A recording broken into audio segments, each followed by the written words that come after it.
দেখতেই পাচ্ছ যে এখানে আমি শিকাকাই পাউডার আর আমলা পাউডার মিশিয়ে নিয়েছি।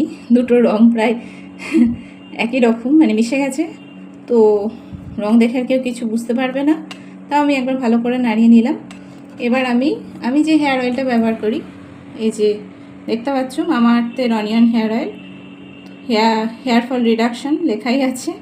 তো এটা আমি অল্প একটু দেবো, যেহেতু এটা আমি ডেমো শ্যাম্পু বার বানাচ্ছি আর কি।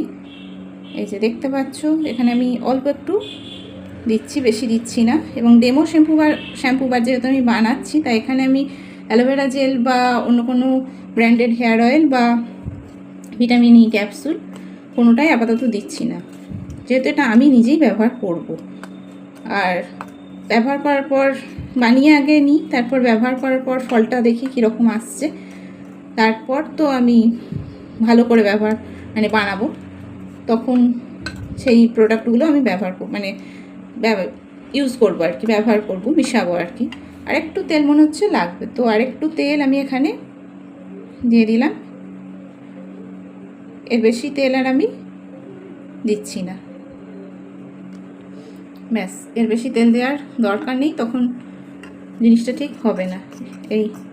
এই অবধি মিক্সিংটা করে নিলাম। এরপর সোপ বেসটা মেল্ট হতে দিই, গলতে দিই, দিয়ে শ্যাম্পু বারটা তৈরি।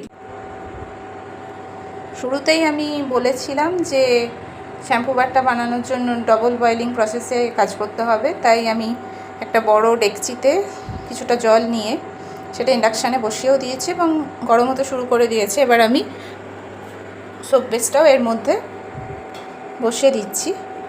আর সোপ বেসটা এবার আমি একটু কোনো কিছু দিয়ে একটু নাড়তে শুরু করে দেবো, যাতে সোপ বেসটা গলতে শুরু করে, কারণ জল এখনও গরম হয়নি।